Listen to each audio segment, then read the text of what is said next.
all been there before, off to complete a quest given by the local innkeeper just to find ourselves lost in the woods. Well, have no fear, for the intrepid inventor that brought you the movable rod and the bag of excellent expansion. That's right, the one and only Cornelius Pendergrass of Cornelius's Clever Contraptions now brings you the Staff of the Wanderer.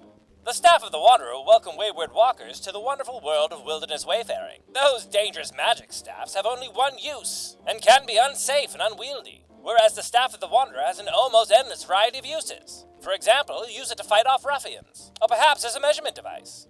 And that built-in knife is perfect for processing food or kindling. And let's not forget the built-in star charts that make the entire night sky your map. The staff also comes with this fetching companion pouch, patent pending, to hold all of your precious knickknacks. That's not all, folks. For upon opening it, you'll find 3 more useful inner pockets. Then simply by changing the configuration, you've created a basket perfect for gathering herbs. But wait, there's more. But the real magic comes when you break the stick down. When combined with the pouch's keeper strap, it becomes this nifty tripod. Then just drape the companion pouch to create this perfectly portable workstation. Or just take a load off by adjusting the strap lower and positioning the pouch to become a sturdy camp stool to rest your weary feet. The possibilities are endless. So walk, nay wander to Cornelius' Clever Contraptions to get your Staff of the Wanderer today.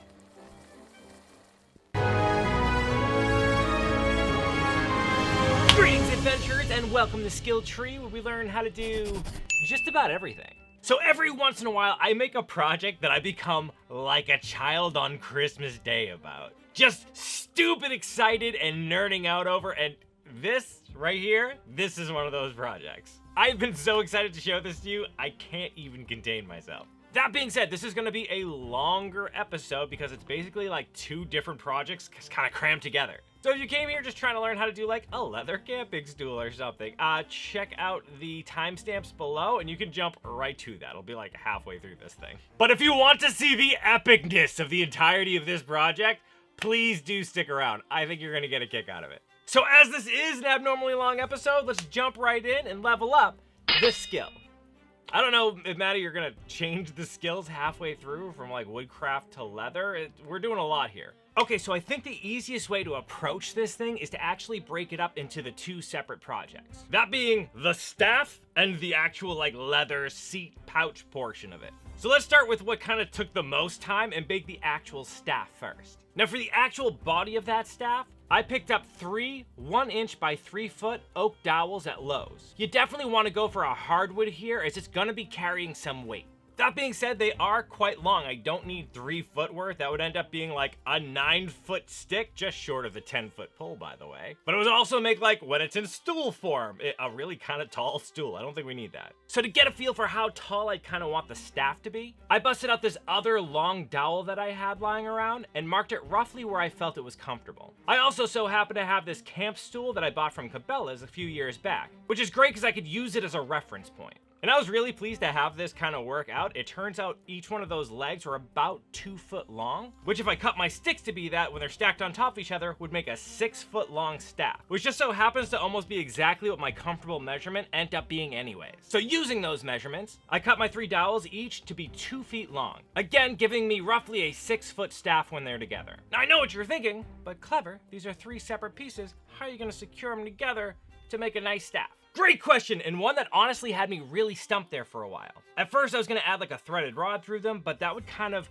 when you put weight on it, it would make some prying force from the inside that I was afraid would split it over time. But then I found this amazing Instructable by somebody named H.T. Stout Harrow, I believe. I'll leave a link in the description below. But he entitled it Multifunctional Staff Converts to Chair. Like exactly what we're looking for.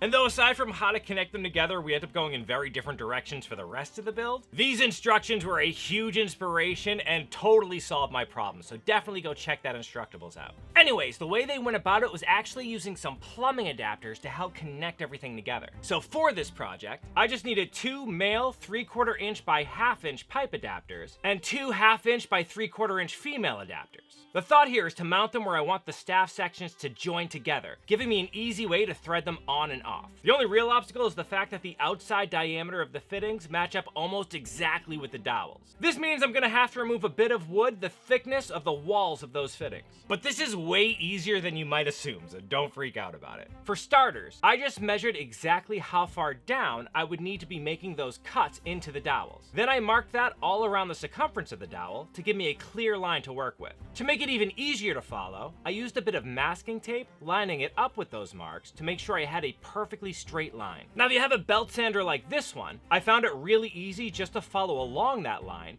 turning the dowel evenly to get rid of all that excess material. You just gotta check every once in a while to see where your high points are, and then remove them until that fitting fits nice and snugly. Now, if you don't have a belt sander, no worries. This is actually really easy to do with basic hand tools. Just take a saw and cut all along your line, roughly as deep as the amount of material you'd like to remove. Then simply use a chisel and a hammer to take away all of that excess material until you've got your fitting to slide into place. And with all those dowels ready to go, it was a simple matter of roughing up the inside of the fittings so that my adhesive would have something to stick to. Now for an adhesive here, I decided to use this 2-part Gorilla Glue epoxy. Really simple to use, just mix up equal amounts in a little cup and apply them liberally to the inside of the fittings. Then just slide those bad boys into place over the recessed area that you cut. Now, as you can see here, I was doing 2 pieces of dowel at a time. And I would really recommend this because no matter how careful you were when you were sanding or cutting away that excess material, there might be a little bit of slop in it. And if you're not careful, those fittings are gonna go on a little bit crooked. And a little bit crooked over a long distance ends up looking pretty bad. It wouldn't look straight at all. So by doing them 2 at a time, I can lay them down on a flat surface and make sure everything was nice and straight. Doing this, I was able to have this badass staff all put together really quickly. Honestly, from the beginning to end of putting it together, it probably took me like a half hour, 45 minutes. Not bad at all. That being said, I wasn't comfortable with relying just on the Gorilla Glue to hold everything together, especially if I'm gonna like lean on it and kind of push against things. So to make everything hold together more strongly, so I actually trust it to hold my weight, I decided I was gonna add some rivets kind of crossing each other within those fittings. Don't worry, this is way easier than it sounds too, actually. For starters, I just marked out where I wanted my rivets to go on those fittings. Then I was off to the drill press to make my holes to accept those rivets. The drill bit I used here was 3/32 of an inch, I'm pretty sure. You could totally do this with just a hand drill. They don't have to be perfectly straight. It's not really that big of a deal. I just have a drill press, so you know, why not? So to make these rivets, I used a technique that I actually learned when I was doing my spear video. All I had to do was to take some of these 1.5 inch long smooth shank nails. By cutting the flat bit that you hit the hammer at the top off and the point off, you're gonna be left up with this tiny little rod of metal. I then just slid that little rod into the holes I made through the fittings. Then once in position, I just used the ball end of a ball peen hammer to start to mushroom out one end of that little nail shank. You want to do this until it's too big to fit back through the hole. Then I pushed it all the way down until it was flush with the fitting and turned it over so I could cut away a lot of that excess material. I only really need about 1/8 of an inch left over. Then I just did the same thing, peening that side down until I had a nice smooth rivet. For extra security, I just added 2 rivets per fitting, staggering them so that they didn't run into each other. This makes everything super strong. It gives me like good peace of mind that it's not gonna fall apart over time. Okay, so with that, we now have a way to make this really strong collapsible walking stick, which already is kind of cool, right? Like you can stick it in a backpack, it folds up real small, and then bam, you got a 6-foot stick. That's kind of neat. But when on this channel have we ever stopped with keeping things just at like their base layer, right? We gotta pick it up a little bit. So while searching around the interwebs to find things you can put on a walking stick, I end up finding this cool illustration from like a Boy Scouts magazine. It shows all these neat things you could put on a stick, like for measurements and fish hooks in case of an emergency, just a whole bunch of stuff. But that's what gave me the idea where I'm like, wait, what if this was like a staff for somebody who's in the woods, a ranger, a wanderer, right? So, here's what I added to my stick. Starting with the basics, I went ahead and marked off measurement lines on every inch on the bottommost section of my staff. Using these, I'll be able to tell how deep water is or whatever other measurements I might need while out in the wild. It's just a useful thing to have. Which got me thinking, what other interesting measurements are useful? I want this to be really interesting. So that's where I remember a thing I learned as a kid where if you hold your hand out in front of you and you line it up at the horizon,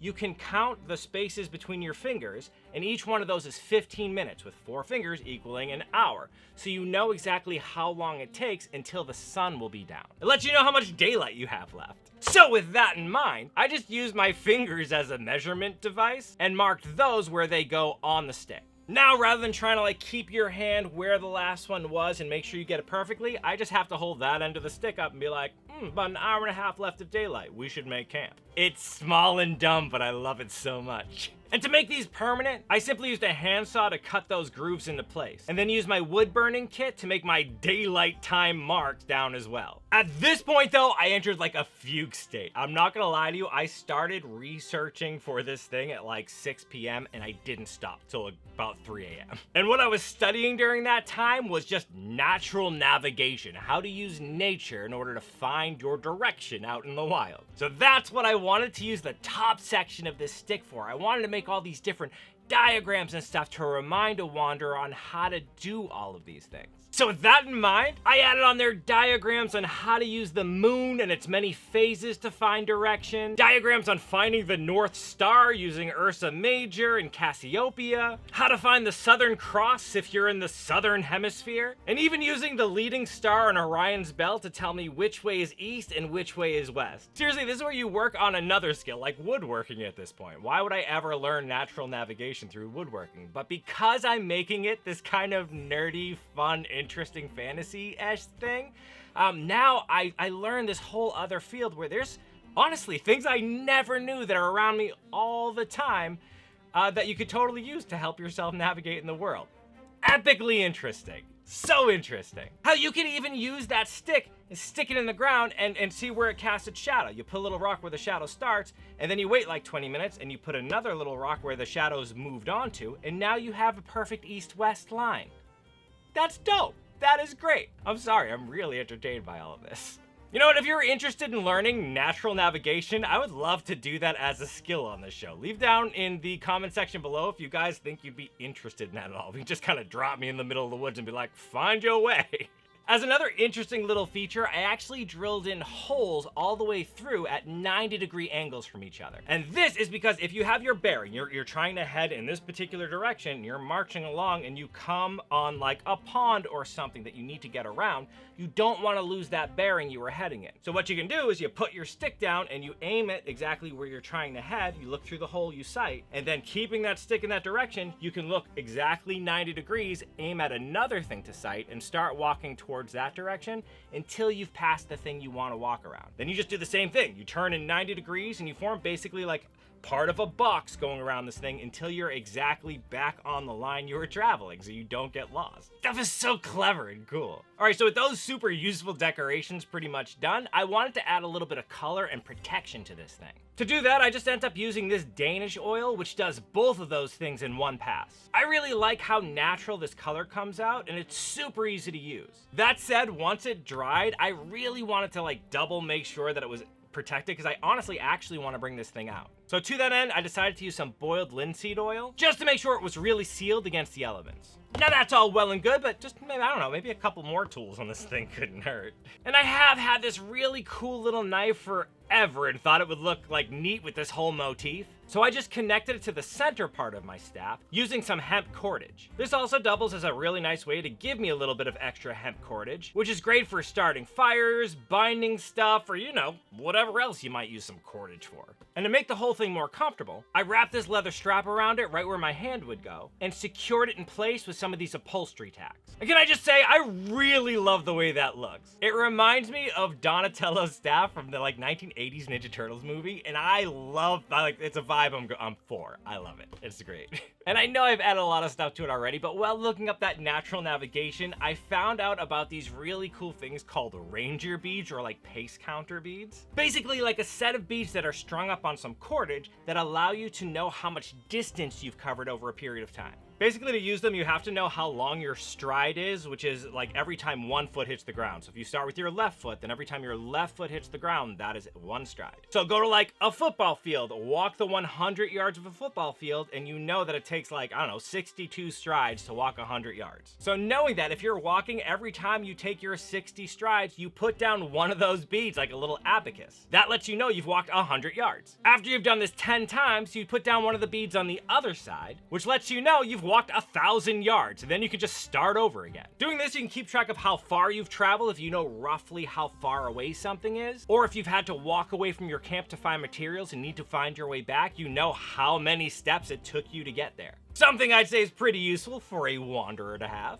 I don't know if you can tell, I'm really entertained by this project. It's really good. And to attach the ones I made here to my staff, I just fed the little loop through one of the holes that I drilled and locked it into place with a little wooden toggle. This way, if I need to use those holes to sight something, it's really easy just to remove that toggle and pull them off. This also leaves them in the perfect position to be able to work those beads as I walk without ever even taking my hand off the grip. Okay, so at this point, we've made a badass staff that will make sure you never get lost again. I love that thing, it's so cool. But this whole project originally started off as me wanting to just make a basic leather camp stool, which we've gone far afield here. But damn it, I'm hell-bent on making that happen, so we're gonna turn this bad boy into a stool. That being said, we can't have such an interesting staff and just have a regular old, like, seat, right? So we're gonna make this thing useful too. You're gonna like this. Now again, to get myself some general direction on how this thing needed to work, I was able to use this Cabela's stool as my guide. With that, I could actually measure exactly how big the whole thing is. Now since it's actually like riveted into the legs and it doesn't open up flat, I couldn't use it as a template without actually destroying it. So instead, I just used a bowl here to get the rounded points all laid out. Then I measured from the tip of that point straight down 14.5 inches, which is exactly what that store-bought stool had. At which point I drew a straight line directly across so I knew where to place my other corners. Then I just kept doing this, added the rounded shape for my corners and measuring diagonally from it to make sure that they were all exactly the same distance away from their flat edges. Doing this, I was able to make a perfect equilateral triangle in the shape that I wanted. Now the leather I decided to use for this project was this really nice 6-ounce milled veg tan leather. The milled stuff is way less rigid than regular veg tan and behaves almost more like chrome tan or a really thick fabric, which is great because I want to be able to like fold this thing up and do other stuff with it. So using that template we created, I just traced the shape into my leather and then cut it out with a rotary blade. Now, during this section of it, Maddie was visiting and I really wanted her to level up her leather crafting skills too, so I let her tool a design into this thing. And my printer wasn't working, so she came up with actually kind of a really crafty way to get this done. First, she measured out on a piece of paper roughly how big she'd want the art to be on the seat. Then she expanded this dope little paw print she made on her iPad until it was the size she indicated. Once it was there, she simply put a piece of paper over it and traced the image through. First using a pencil and then darkening everything up with a red Sharpie. From there she did the usual thing, wetting down the leather, putting a piece of plastic over it to protect the paper, then tracing the whole thing into the leather with a stylus. And now that she has that all imprinted in the leather, she went back in over the whole thing with a swivel knife to lock it into place. Then made the whole thing pop by defining its edges with the bevel tool. Finally, with that all good, she went back in through the entire paw with a backgrounder tool to add this really nice texture. This is her first time doing the entire process by herself, and I'm super proud with how this came out. Look at that. We gotta make like a little level up bar for Maddie somewhere around here. She's doing good. I prefer to say that you learn more by teaching, so I'm still leveling me up, which is all about me. Now to give the whole thing just a little bit more detail, she went around the whole edges of the thing with the wing divider to give her a real light mark. Then using that line as a guide, she dropped in this stamp tool to make this border all around the whole seat. Alright, so in order to make this nice piece of leather work as a stool seat, we need a place for like the legs to actually fit into. Basically just like little pockets in every corner of the leather. I also wanted to add an extra layer in those corners where those legs would rub up against, just so it didn't stretch and deform the top side of that leather over time. So to that end, I cut some pieces of leather the same shape as those corners, leaving them just a little bit larger. Then I also cut pieces of a similar shape, but about 1/8 of an inch shorter and 1/8 of an inch larger on each one of the corners. This way, when those outer corners are aligned up with the inner pieces, it will cause this little pocket to form, giving me a place to put my sticks. And with the logistics of the whole thing figured out, I went in and dropped in some nice saddle tan on all pieces, both top and bottom, because the whole thing would be visible. And once that dried, I applied some contact adhesive to where those extra layers of leather will go, and carefully lined them up once the glue had cured. I found using this little roller to make sure everything was down nice and evenly works really well, but you could also just use like a heavy book or something. And because I left that leather a little bit large, I was able to cut it away so it matched exactly with the top layer, making everything look super clean. Then I did the same thing, this time only marking around 1/4 of an inch all around the edge of where that pocket will lie. This is just gonna help hold that seam nice and secure until it gets sewn into place. And as you can see, once everything was connected together, it forms this really nifty little pocket for the legs to go into. All going according to plan. I'm totally winging it at this point. Okay, so now, again, I don't want this just to be a seat. I want to be able to fold it up into these different configurations and make different stuff out of it. So in order to facilitate that, I decided to add these little grommets to each one of the corners. To do that, I just had to punch holes that would accept those grommets through, and then use the recommended anvil and striker to lock them into place. Then I went back in with my wing divider to give myself a nice little seam line all along those corners. I even made sure to incorporate those grommets in there to give the whole thing a lot of extra strength. Now, speaking of extra strength, because there's going to be little sticks inside of those pockets and I'm going to be sitting on the thing, I really wanted it to be extra strong in those little pockets, right? So to give it just a little bit of extra something there, I decided to punch holes in the very corners of those pockets so that I can drop in a rapid rivet and then lock those into place. Then I followed all my lines with some hole punches to prep for sewing. To keep this whole thing together, I decided to use a saddle stitch because it's one of the strongest stitches in leather crafting and will ensure that should any one stitch break, all of the other ones will still be locked in place and holding strong. And just to make sure I didn't end up doing like a random pratfall out in the woods, I did a double row of stitchings to make sure everything was extra strong. And at this point, this thing is looking gorgeous. A really pretty project. I didn't get it on camera, but I slicked those edges. You can assume by now I dyed and I slicked all of the edges to make sure it was looking smooth. That said, I really wanted all of Maddie's designs to pop. She did a really great job on it. So to make that happen a little bit better, I applied a resist to the whole thing with a moist sponge, and then went back over it with this antiquing gel, making sure I got a bunch of it deep into all the little nooks and crannies before wiping it away. Now that looks sexy! At this point I had a problem because I wanted it to be able to fold up into like a pouch of some sort, but I couldn't figure out a clean way to make that happen. At least not without adding like other holes to it, right? Then lightning struck my brain and I had an idea. But first I had to remove one of the rivets that I had already put into place. And in case you've never removed a rivet before, all you have to do is just carefully drill it out. Once one cap is off, the whole thing will just pop right out. I then filled that hole with this screw-on Sam Browne button. With that in place, all I had to do was attach this strip of chrome tan leather to one of the grommets on the opposite flap, looping it through and then passing it through a slit that I had cut into itself. I also cut some holes on that piece of leather to be able to accept that button. This way, I just fold the side with the button down first and then lock in the other side using that strip and connecting it to that button. This gives me a nifty little triangular pouch that actually does a really good job holding stuff. Then when you want it to close, you just loop that same cordage down through the hole in the bottom and around to the grommet on the top flap to tie it off. And the last addition I made to this thing was just this simple strap of leather with a Sam Browne button on one side and a hole to accept it on the other side. When looped under the top flap, it makes this nifty little handle to attach to your belt, and also, as you'll see later on, literally ties the whole thing together. Staff, seat, all of it. And behold, my masterpiece, the Staff of the Wanderer, complete with all of its useful measurement markings, an incredibly useful companion pouch, a blade for protection or whittling or processing food, a comfortable grip, and diagrams of the night sky to help you find your way. Picture this, if you will. After a long day of wandering, you find a nice little spot to settle down for a rest. All you gotta do now is take apart your staff into 3 little pieces. Then take off your pouch and remove the carrying cord.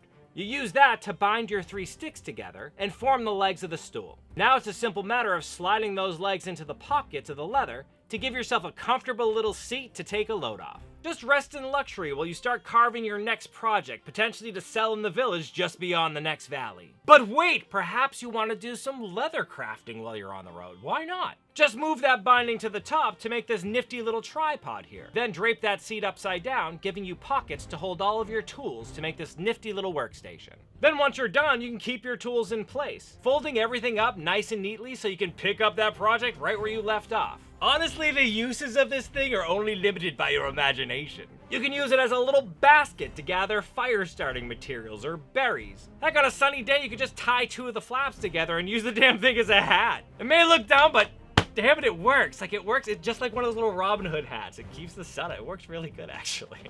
I am so stupidly proud of this project. It's a thing like a D&D character would have. It's so over-engineered and has so many cool things. I'm genuinely really pleased with this. Though I'm sure there's a bunch of different things that could be added to this, and I want to know, what do you think? Like, what do you think I should add onto it, if anything? Or were you making your own? What things would help your wanderer? Leave it in the comments below. I'm so eager to read what your ideas are. All right, I know this was a long one. If you liked what I did here today, I want you to do the like and subscribe stuff, just so I know. In the meantime, though, keep leveling up, you.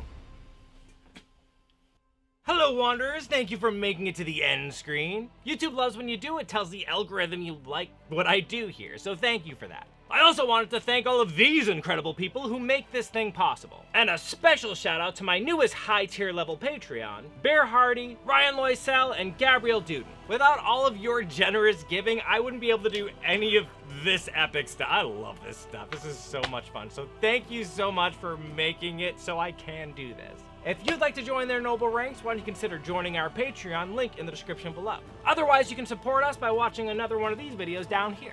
Regardless, thank you for being awesome and safe wandering out there.